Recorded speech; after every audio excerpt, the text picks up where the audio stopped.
All right, guys, let's talk about Jon Jones because, quite frankly, you guys have been giving Jon Jones a hard time, and I just don't understand it. Now, guys, you guys have been building up the narrative of Jon Jones as ducking Tom Aspinall, and I don't know how that's brewed up to be something bigger than what it's supposed to be. I really don't understand it. Jon Jones simply declined an offer from Tom Aspinall, and he challenged someone that is better than Tom Aspinall, Alex Pereira.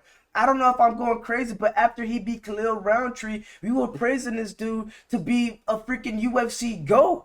This dude is going to be praised as being one of the best to ever do it. And Jon Jones is challenging this dude. And you guys are saying Jon Jones is ducking Tom Aspinall? I don't understand that, guys. Make me understand it. Please type in the comments and make me understand it.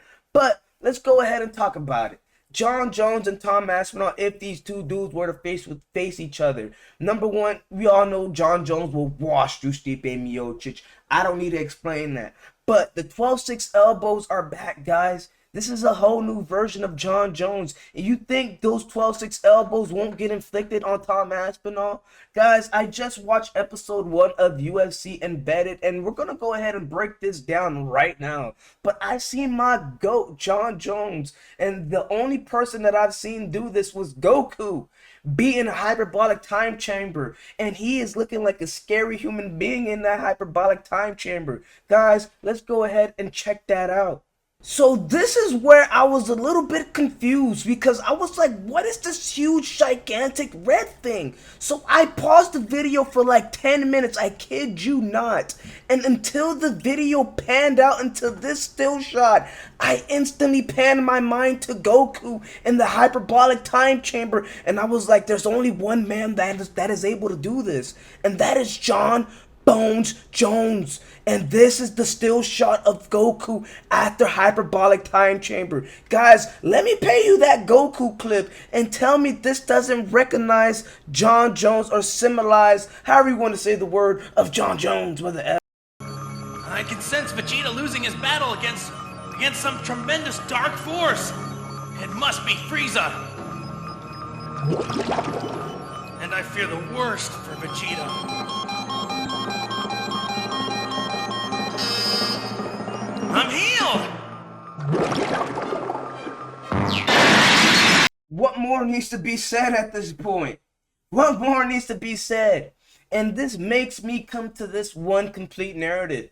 Stipe Miocic is going to become a bloody pope at UFC 309.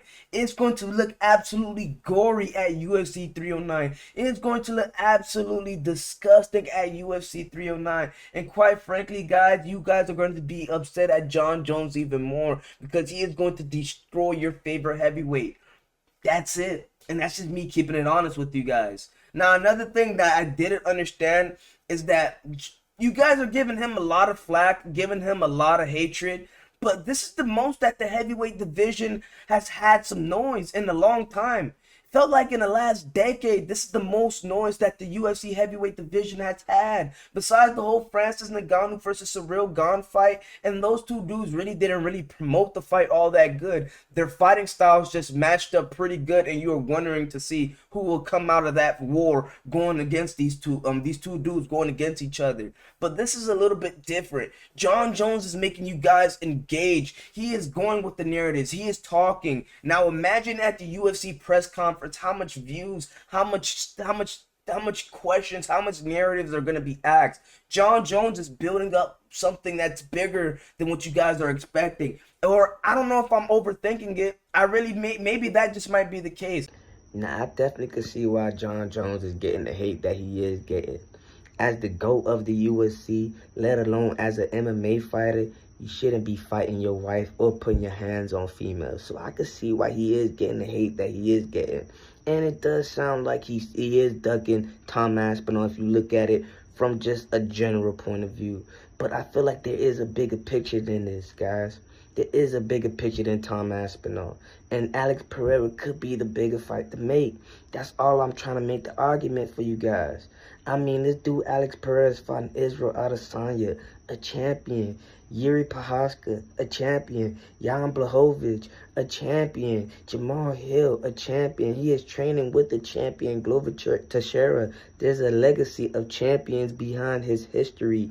And he might have a war with this new up-and-coming dude that fought him at Glory Kickboxing. There's a lot of storylines you can make with Alex Pereira compared to Tom Aspinall, where there's not much you can make with Tom Aspinall. And that's just me being honest with you guys. I hope Tom Aspinall could have his glory in the heavyweight division.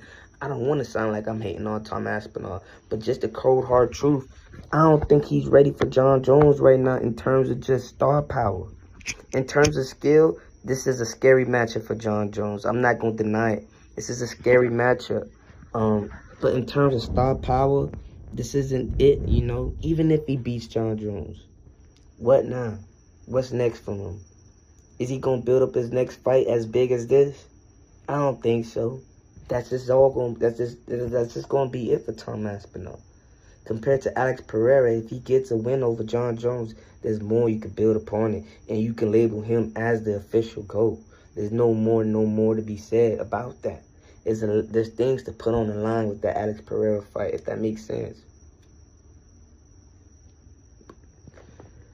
Hold on, I might have to blur that out. I think YouTube banned people for burning the Thoinky on it, but I needed to hit the Thoinky, guys. I ain't gonna lie to you guys.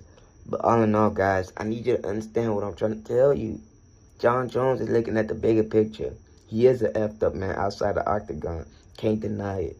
He gave his life to Jesus Christ now. He's not influenced by Satan anymore. We're going to see how true it is. We're going to let the future be the future. We're going to let the future, you know, we're going to let it weigh out, you know. All in all, guys, you already know what to do. I don't need to tell you. Write a video.